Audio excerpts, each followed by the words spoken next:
morning, everyone. Happy January 2nd, and welcome to day 2 of reading through Proverbs. I think I'm going to title this series Month of Wisdom because Proverbs is seriously a book of wisdom. Yesterday, we started reading through the entire book of Proverbs. We're going to read one chapter a day for the entire month of January to jump into 2025. So if you didn't watch yesterday's video, go ahead, jump in, rewatch it, read chapter 1, and today we're jumping into chapter 2. Today I'm again going to be reading out of the ESV, and my Bible entitles chapter 2, The Value of Wisdom. So let's jump in. My son, if you receive my words and treasure up my commandments with you, making your ear attentive to wisdom and inclining your heart to understanding.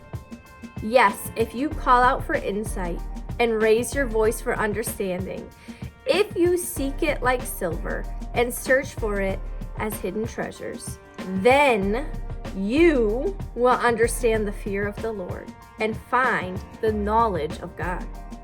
For the Lord gives wisdom. From his mouth comes knowledge and understanding. He stores up sound wisdom for the upright.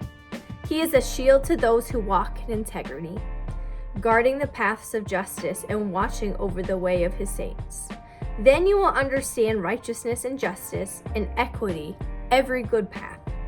For wisdom will come into your heart, and knowledge will be pleasant to your soul. Discretion will watch over you. Understanding will guard you, delivering you from the way of evil, from men of perverted speech. Who forsake the path of uprightness, to walk in the ways of darkness? Who rejoice in doing evil, and delight in the perverseness of evil? Men whose paths are crooked, and who are devious in their ways.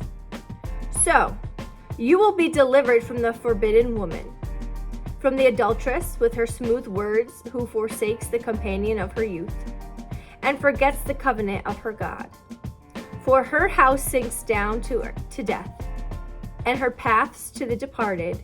None who go to her come back, nor do they regain the paths of life.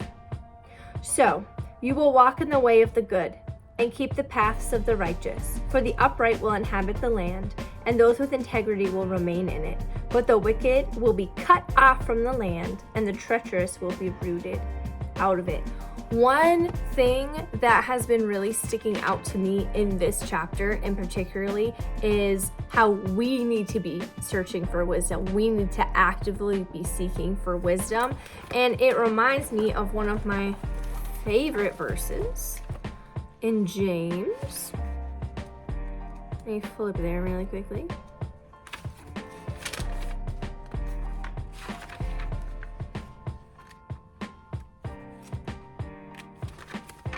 It's in James chapter 1. James chapter 1 is beautiful. And I'm going to start at verse 2 and read to verse 7. Count it all joy, my brother, when you meet trials of various kinds, for you know that testing of your faith produces steadfastness. And let steadfastness have its full effect, that you may be perfect and complete and lack nothing. If any of you lacks wisdom, let him ask God, who gives generously to all without reproach, and it will be given to him. But let him ask in faith with no doubting, for the one who doubts is like a wave of the sea that is driven and tossed by the wind. For that person must not suppose that he will receive anything from the Lord. He is as double-minded man, unstable in all his ways.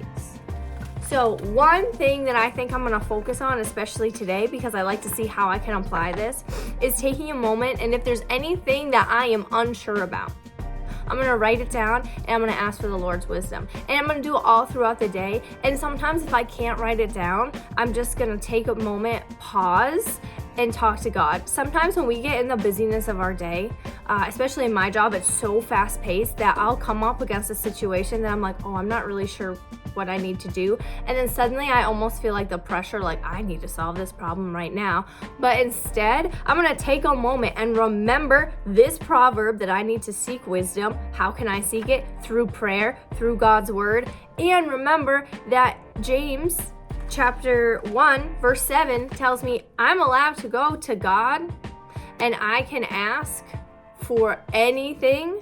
I can go and say, God, I don't understand what to do in this situation. God, I'm confused. God, I'm stressed out. And he's not going to rebuke me for coming to him for wisdom. He instead is going to be like, here you go. This is how you can solve this problem. And so I think that it's going to be really important. And I think when we look at people in the Bible who have done this, who have taken a moment to pause. One of the first people that come to my mind is Nehemiah, who is going to the king and is like, hey, I need help with this. I want to go back to help build the wall that was torn down around Jerusalem. When the king is like, what do you want? He actually takes a second, like pauses, and then is like, okay, this is what I need, because he's allowing God to speak through him. And so again, so if you want to look at that, it's James 2-7, and that if any of you lacks wisdom, let him ask God, who gives generously to all without reproach, and it will be given to him. It's actually verse 5, not verse 7. It will be a good verse to meditate on today. All right, see you guys tomorrow.